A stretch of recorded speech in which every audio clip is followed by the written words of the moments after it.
The room was built for the sentence. Not the sentence Shaquille O'Neal said. The sentence the CEO said. The Ridgeline Capital CEO Forum was held every March at the Breakers Club in Palm Beach, Florida. A room of mahogany and coffered ceilings and the particular hush of a space that has been insulated by architecture and admission cost and decades of deliberate exclusion from the sound of the world outside it. The chairs were leather. The water was still in crystal glasses. The event program was a small card, cream-colored, engraved. The kind of card that communicates before anyone speaks that some people are expected here and others have been permitted.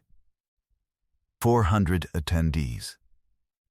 Private equity, venture capital, finance, technology, the kind of room that decides things about other rooms and does not feel the need to explain itself. Shaq had been invited as a keynote panelist. Not an afterthought, keynote. His name on the program, on the engraved card, above 3 other names who ran firms collectively managing $47 billion. He had prepared. He had notes, actual notes, handwritten. On the small index cards Philip Harrison had used for the ideas he wanted to keep, covering his investment philosophy, his community development work, the manufacturing plants and the foundations, and the 10 years of quiet building that had preceded anything anyone in a room like this would call a portfolio. He had come to talk. He had come prepared to be taken seriously. He arrived at 8:47 a.m. in a plain navy suit, no tie, and the same white sneakers he wore everywhere. The sneakers were not an accident. They were a decision. They were the same decision the green jacket had been, a language stated clearly, before anyone in the room had said a single word. At 9:03 a.m., during the pre-panel coffee period, he was introduced to Franklin Greer. Franklin Greer was 54, the founder and CEO of Greer Capital Partners, a New York-based private equity firm with $2 billion under management, a profile in 3 financial publications in the past 18 months, a reputation for the specific combination of intelligence and appetite that the financial press tends to call aggressive when it approves, and reckless when it does not. He was medium height, expensively dressed, with the compressed energy of a man for whom stillness is an inefficiency. He had been in this room many times. He moved through it the way people move through rooms they have earned the right to move through, without adjusting their pace for anyone. He was introduced to Shaq by the forum's moderator, a woman named Carla Voss, who ran events like this with the specific skill of managing introductions between people whose egos are large enough to require a trained hand. She said their names. She said their affiliations. She stepped back. Greer looked at Shaq. He looked at the navy suit. He looked at the white sneakers. The full, unambiguous look of a man clocking a decision and finding it wanting. He said, with the particular pleasantness of a person who has never had a consequence for his pleasantness, "Shaquille, interesting to have you in this room." He paused, just long enough to let the pause do work. He said, "I'll be honest, I'm not sure basketball and private equity are quite the same conversation. You're probably not on my level here." He said it lightly.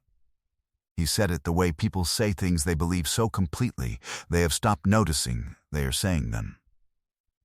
He smiled. He reached past Shaq to refill his coffee.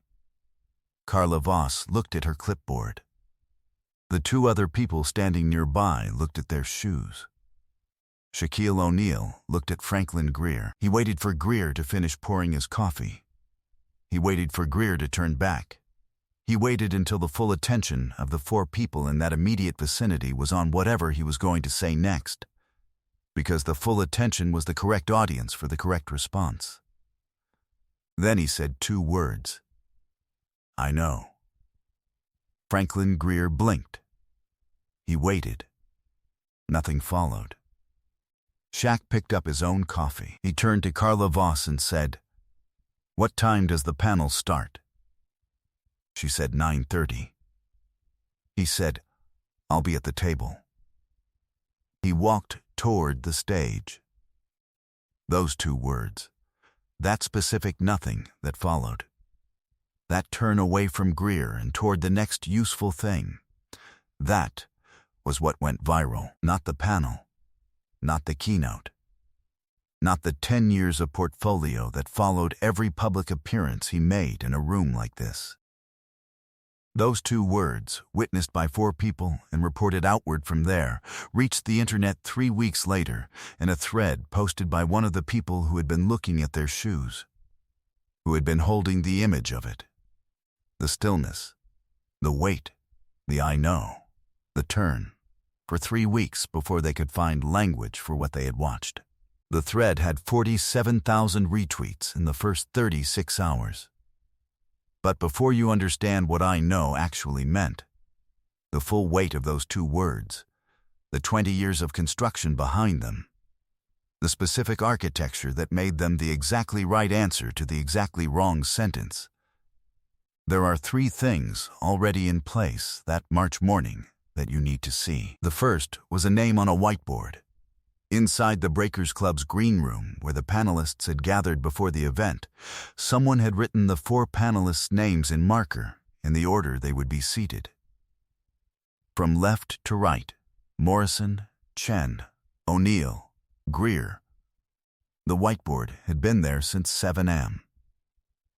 Greer had arrived at 8:15, seen the whiteboard, said nothing.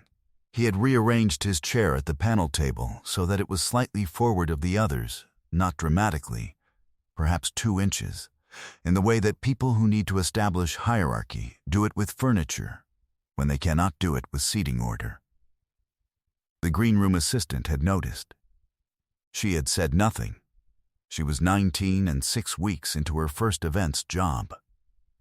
The second was a folder, black, letter-sized, sitting on the chair next to Shaq's at the panel table, placed there by a member of his team before the room opened.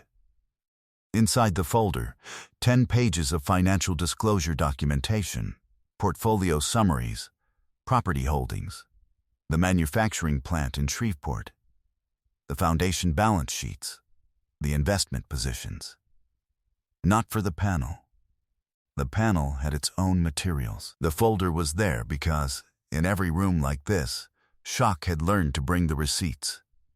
Not to waive them, not to open them unless required. Just to know they were there, in the chair beside him, the way the index card with Philip Harrison's name had been in his wallet on the night of the pizza shift. Some things you carry so you do not need to use them. Their presence is the preparation. The third was a woman in the 4th row, center, who would ask the question that ended the panel and that nobody in the room, including Shaq, had anticipated. Her name was Dolores Akebe. She was 63, a retired pension fund manager who had attended the Ridgeline Forum for 11 years, who had watched 11 years of rooms like this produce 11 years of the same conversation about capital and risk and return, and who had a question she had been drafting in the Notes app of her phone for the past 14 months. She had not asked it before because the panel format had never produced the right moment, and because the question required a specific kind of courage that had taken her 14 months to fully assemble. She was going to ask it today. Now here is what you need to know about Shaquille O'Neal and about the 2 words, and about why I know was not a comeback, and was not false modesty, and was not a dismissal, but was the most precise answer to the most specific question about who he was in that room. He had been told he was not on someone's level before. Many times. In many rooms. Not always with Franklin Greer's vocabulary or Franklin Greer's particular pleasantness, but with the same structural content. You are the category you arrived as, and the category you arrived as is not this category, And nothing in this room will be organized around changing that assessment. He had been told this in gyms and boardrooms and hotel lobbies and membership entrances and galas and airplanes and front doors and every corridor that led to the table where the decisions were made. He had spent 20 years building the answer. Not the verbal answer, not the 2 words. The answer that the 2 words pointed to. The portfolio. The plants, the foundations, the programs, the workforce development curriculum, and the tip matching fund, and the 3-year unrestricted commitment, and the Saturday morning gymnasium, and the fellowship in memory of Oletha and the Meridian Club plaque moved out from behind the flowers, and the new lease in the paper cup on the Harborview counter. All of it. 20 years of building, most of it in parking lots and hotel lobbies and the back seats of rented sedans, without announcement, without an audience, without asking anyone's permission. The 2 words were not the answer. The 2 words were the address. They were pointing at the building. Philip Harrison had said, "Do not be a reaction. Be a response." The response had been 20 years in construction. The 2 words were where you could find it. I know meant, I know I am not on your level. I am on a different one. You have not seen it yet. You will. The panel began at 9:34 a.m. Shaq sat at the table. He sat in the chair at its normal position. He did not move the chair 2 inches forward. He opened his notes, the index cards, Philip Harrison's format, and he talked about what he had built the way he always talked about it, specifically, without embellishment, with the numbers and the decisions and the reasoning behind them. The way a person talks about work they have done, rather than work they are planning to do. He talked about Shreveport. He talked about the retention rate at the factory, and what produced it, and why it mattered to a bottom line that had not previously included employee dignity in its calculations. He talked about the foundation curriculum and the 40-minute module, and what it cost the service industry to confuse procedure with presence. He talked about the DINA results and the photograph and the 40-year letter correspondence that had kept a thread alive across an ocean for 200 years, and what that said about the kind of persistence that actually compounds. Franklin Greer, seated 2 inches forward of everyone else at the panel table, said nothing for the first 20 minutes. Then he said something about returns and risk-adjusted performance and the importance of institutional credibility in private equity. He said it well. He was not a stupid man. He was a man whose level was real and significant and carefully built, and also, in the specific way of things built entirely within one room, had no idea what it was missing. At 10:47 a.m., Dolores Akebe raised her hand. The moderator acknowledged her. She stood. She looked at the panel table. She said, "Not at Franklin Greer, not at anyone specifically, but at the room. I've been in this forum for 11 years. In 11 years, the majority of capital deployed by the firms represented in this room has gone to founders and executives who look like the majority of the people in this room. I would like to ask the panel whether they believe that is a function of the market or a function of the room. And I would like an honest answer, because I am 63 years old and I have been in rooms like this my entire career, and I am tired of asking questions and getting the version of the answer that was prepared for rooms like this." She sat down. The room was very quiet. Franklin Greer reached for his water glass. He set it down without drinking. He looked at the panel table. He looked at his notes. He looked at the distance between his chair and the others. The moderator said, "Panel?" Shaq picked up one of his index cards. He set it back down. He said, "The market is the room. It has always been the room." The question is whether the room is the whole market, or whether the room is just what the room has decided to call the market. He paused. The difference matters to the returns, not just to the ethics, to the returns.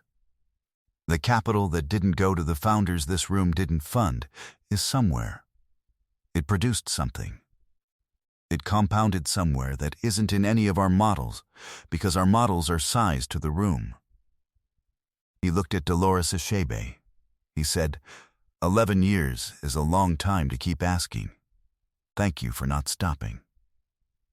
Dolores Achebe looked at him for a moment. She said, I have one more question. She said, why do you keep coming to rooms like this? It was not a hostile question. It was a real one. It had the specific weight of a question asked by someone who has watched someone else absorb the cost of a room for a long time and wants to understand what makes the cost worth paying. He said, because the room makes decisions. And the decisions that get made in rooms where nobody has asked Dolores Achebe's question are worse decisions. Not morally worse, financially worse. I come because the room needs to get better at its own job. And I stay because leaving doesn't fix it. He paused. My stepfather had a rule. He said, don't be a reaction, be a response. He looked at the forum. He said, a reaction walks out of rooms like this. A response keeps coming back until the room is better. Franklin Greer, who had been listening to this with the particular expression of a man who is intelligent enough to hear what is being said and honest enough to know it is aimed, in part, at him, said something that nobody in the room expected. He said, that's fair. He said it quietly. He said it in the tone of a man making a small, specific concession. Not the whole thing, not everything, but this specific sentence in this specific moment, said aloud to a room of 400 people, because the room was watching, and the room needed to hear a person who held a certain kind of credibility say it out loud. He said it the way Derek Fontenot had said, I'm not doing it because you're sitting here. Not as capitulation, as accuracy. The room absorbed it the way rooms absorb things that are more honest than expected. Carla Voss called time at 11:02 am. The panel ended. The room rose. The sound of 400 people beginning the movement toward coffee and networking, and the next session filled the space. Shaq picked up his index cards. He picked up the black folder from the chair beside him, unopened, every page still in order, the receipts unneeded. He put the folder under his arm. He stood. Franklin Greer was still at the table. He was not looking at his notes. He was looking at the distance between his chair and the others. The 2 inches he had adjusted in the green room that morning before the panel, because he had needed to establish something, and this had been the tool available. He was looking at it with the expression of someone doing a quiet and specific accounting. He did not move the chair back. That would have been theater. He sat with it instead, in the way that honest men sit with the evidence of their own pattern when someone has made it visible without accusation. Shaq walked past him. He said, as he passed, good panel. Nothing more. He kept walking.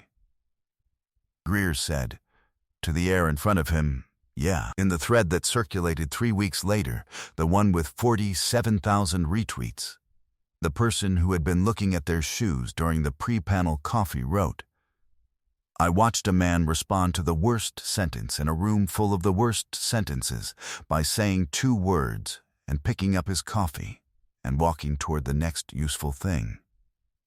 I have thought about those 2 words every day since. I still think about them. I know. He said, I know.